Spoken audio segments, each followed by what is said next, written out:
के शानदार स्टूडियो में स्वागत है आपका सीबीसी आवाज पर। आप देख रहे हैं मिड कैप मंत्र। मार्केट के एक्शन पर नजरें रहेंगी, जहां पर आज देखिए मिड कैप्स ही आउट परफॉर्म कर रहे हैं। 150 अंकों की बढ़त पर इस समय मिड कैप इंडेक्स कारोबार कर रहा है। 31,260 के लेवल्स इसने अपने नाम कर लिए हैं और निफ्टी धीरे धीरे करके 18,300 पर अपना गढ़ जमा चुका है।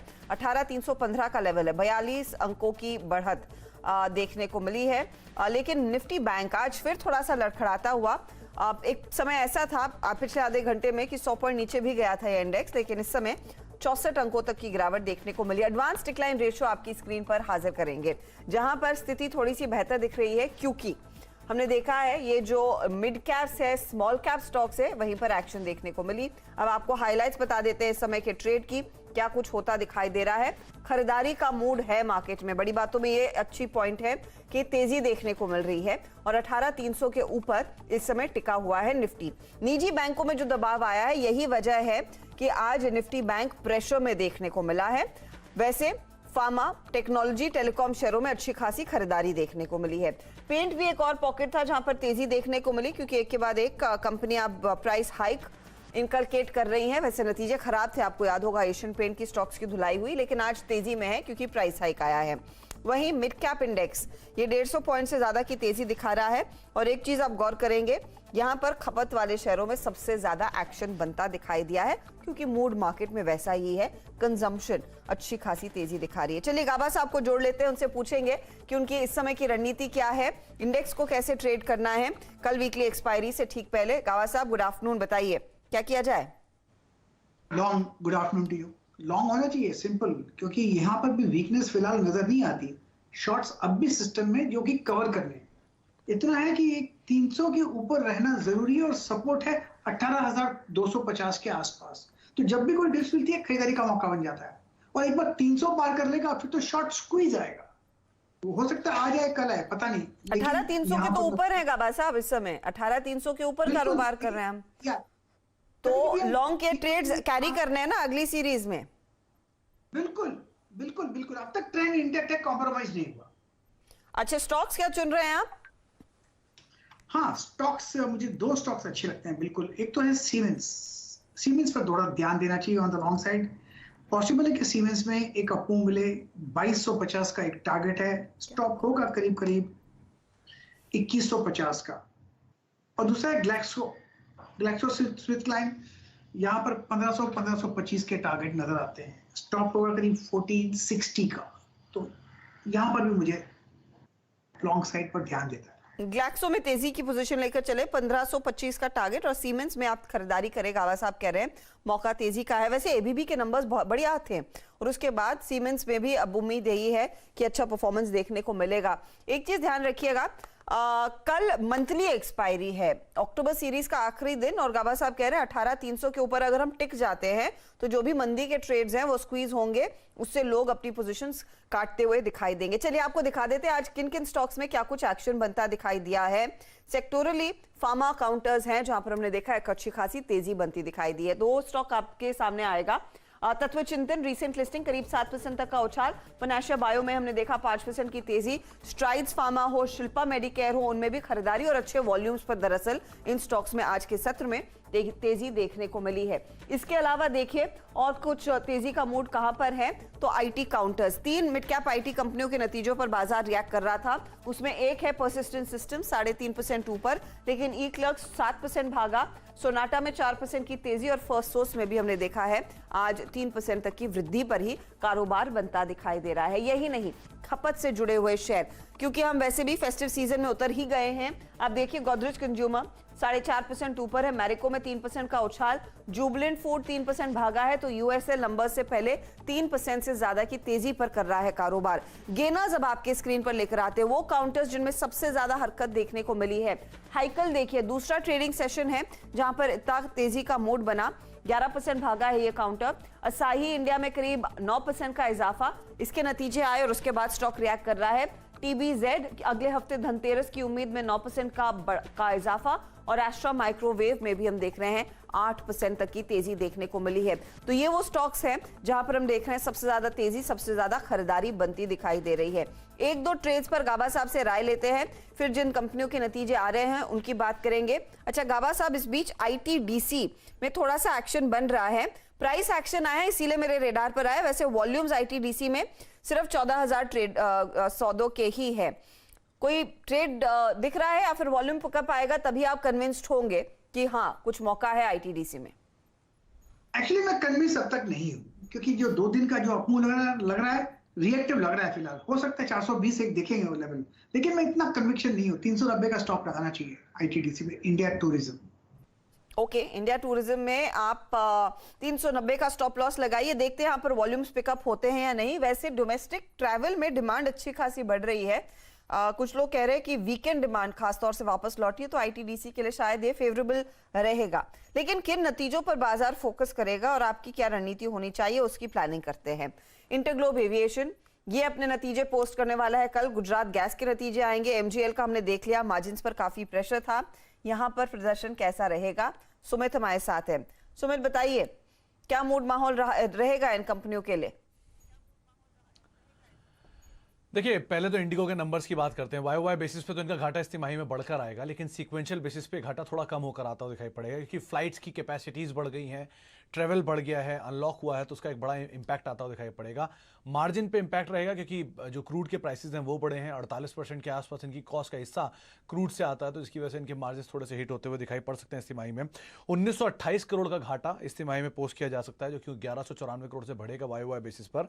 एबिटा लॉस 294 करोड़ 206 करोड़ से बढ़कर आएगा, और रेवेन्यू फ्रंट पर 2741 करोड़ से 5700 करोड़ के आसपास के रेवेन्यूज बाजार अनुमान लगाकर चल रहा है। सीक्वेंशियल बेसिस पे एक बढ़िया रिकवरी मार्केट ने एस्टिमेट लगा ली है, और ये भी अनुमान लगाया जा रहा है कि जो रेवेन्यू पैसेंजर किलोमीटर यानी कि RPK जो होता है वो भी करीब करीब 70% रहेगा, और जो इनका ओवरऑल पैसेंजर लोड फैक्टर होता है वो भी करीब करीब 67% के आसपास आएगा, जो कि 59% के आसपास था। तो नंबर्स में इंप्रूवमेंट सीक्वेंशियल बेसिस पर, YOY बेसिस पर एक डिक्लाइन। गुजरात गैस के केस में कुछ हद तक आपने बात सही कही कि हाँ थोड़ा इंपैक्ट महानगर गैस के मार्जिन पे आता हुआ दिखाई पड़ा। वैसे ही एक मार्जिन प्रेशर गुजरात गैस के नंबर्स में भी रहेगा। करीब 17% के मार्जिन के सामने 14% के मार्जिन इस तिमाही में रहेंगे। रेवेन्यू 14% बढ़ने का अनुमान है। मुनाफे फ्रंट पर करीब 37% की डिक्लाइन इस तिमाही के अंदर देखने को मिल सकती है YOY बेसिस पर।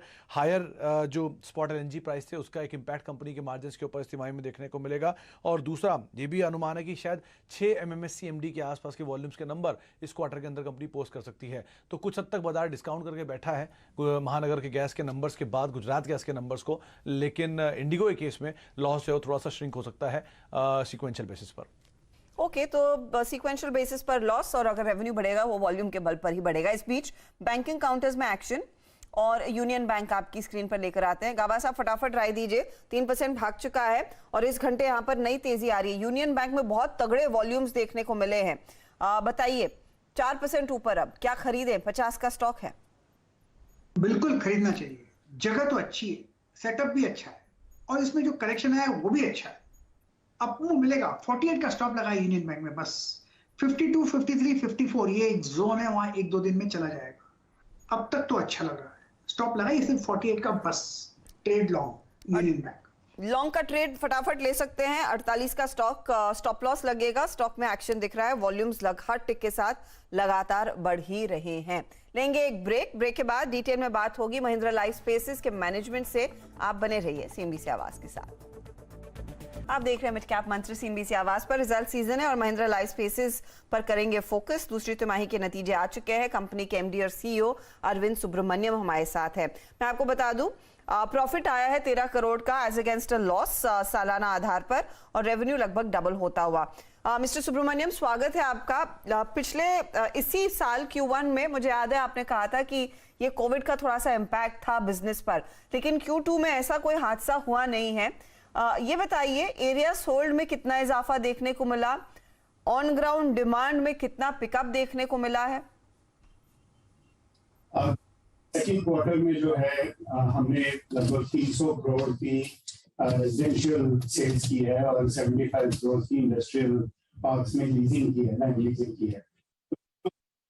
से काफी स्ट्रॉन्ग डिमांड हम देख रहे हैं। ये 300 करोड़ जो हुआ है, ये सीजनली एक वीक क्वार्टर रहता है रियल एस्टेट के लिए, क्योंकि मानसून रहती है, लोग उसके बावजूद आप बेहतर सेल्स दिखा पा रहे हैं। आपके एक्चुअली कनेक्टिविटी बहुत पुअर है अनफॉर्चुनेटली। मिस्टर सुब्रमण्यम, मैं एक और सवाल आपसे लेना चाहूंगी, होपफुली आपकी आवाज साफ सुनाई दे। नए प्रोजेक्ट्स के लिए क्या पाइपलाइन है? कितने और नए प्रोजेक्ट्स इसी फिस्कल में आप लॉन्च करेंगे? और क्या इस समय प्राइसिंग पावर और भी मजबूत होने के आसार हैं रियल्टी कंपनियों के लिए? तो आने वाले क्वार्टर्स में मैं उम्मीद करता हूँ मेरी आवाज आ रही है। मिस्टर सुब्रमण्यम, कोई दिक्कत है? आपकी आवाज बिल्कुल नहीं आ रही है, नेटवर्क कनेक्टिविटी बहुत ही कमजोर है। आपसे आज इजाजत लेते हैं, किसी और दिन फिर बातचीत होगी, क्योंकि बहुत पुअर नेटवर्क है। ऐसा अनफॉर्चुनेटली इस चर्चा को हम होल्ड नहीं कर पा रहे हैं, बिल्कुल आवाज आपकी हम तक नहीं पहुंच पा रही है। लेकिन स्टॉक आपको दिखा देते हैं, और महिंद्रा लाइफ स्पेसेस में 1.5% की तेजी है। अच्छा गाबा साहब, प्रॉफिट के लिहाज से नंबर्स में इंप्रूवमेंट आ रहा है। अब आगे कुछ आउटलुक होता तो और भी बेहतर होता, लेकिन रेसिडेंशियल डिमांड में पिकअप है। चार्ट पर क्या दिख रहा है आपको? 279 to 80 के आसपास भाव। महिंद्रा लाइफ साइंस का जो चार्ट है हायर टाइम फ्रेम बेसिस पर देखे तो अब भी सही है, कहीं पर प्रॉब्लम नहीं है। करीब करीब 5, 7, 10 हफ्ते से एक साइडवेज जोन से देख रहे हैं। अप ट्रेंड स्टिल इंटैक्ट है। अगर किसी के पास है, थोड़ा वक्त दीजिए, वॉल्यूम्स कम होते हैं लेकिन अपमूव बरकरार है। 300 के ऊपर जरूर चला जाएगा, मैटर ऑफ टाइम। अगर डिप्स मिलती है तो खरीदारी का मौका रहेगा। 260 में महिंद्रा लाइफ साइंस में एक स्ट्रॉन्ग सपोर्ट जोन है। सर इन्फो एज पर फटाफट राय दीजिए, क्योंकि आगे डिटेल में बातचीत होने वाली है पॉलिसी बाजार के आईपीओ पर, और स्टॉक आज 2.5% ऊपर है। इन्फो एज करीब 18% होल्ड करता है उस एंटिटी में। क्या खरीदेंगे 6200 के ऊपर? 6000 का स्टॉप लगाना चाहिए, क्योंकि काफी गिरावट हुई है उसके बाद 2 दिन से ऊपर है। कल भी ऊपर था और आज भी ऊपर है, तो इसलिए 6000 का स्टॉप लगाना जरूरी है। अगर अपमूव मिल जाता है तो 6400 से 6500 शायद एक देखने को मिल सकता है। कल एफएनओ एक्सपायरी भी है, शायद हो सकता है अपमूव मिले, हो सकता है शॉर्ट कवरिंग नजर आ रही है। ओके, तो ये फिलहाल आपके लिए राय। इन्फो एज पर बड़ा ट्रिगर आ रहा है पॉलिसी बाजार के आईपीओ के साथ, जो 1 तारीख को खुल रहा है इशू। इस बीच एक अपडेट आ रहा है, खिलाड़ी नंबर 1 में प्रदीप होचंदानी ने एचपीसीएल में अपना प्रॉफिट दरअसल बांधा है, वो आप ध्यान में रखिएगा। 338 पर इन्होंने अपना ट्रेड समेट लिया। 358 इनका टारगेट था। देख लेते हैं ओवरऑल रिटर्न्स की स्थिति में कौन कहां पहुंच रहा है। तो 8.5% के रिटर्न्स के साथ आशीष कयाल आगे, 6.5% के रिटर्न्स है मनीष शर्मा के, और आपने देखा 2.5% की कमाई हुई है प्रदीप होचंदानी की। चलिए इसी मोड पर लेंगे एक ब्रेक के बाद ऑफ कोर्स मार्केट के एक्शन पर नजरें रहेंगी। आप बने रहे सीएनबीसी आवाज के साथ। नमस्कार।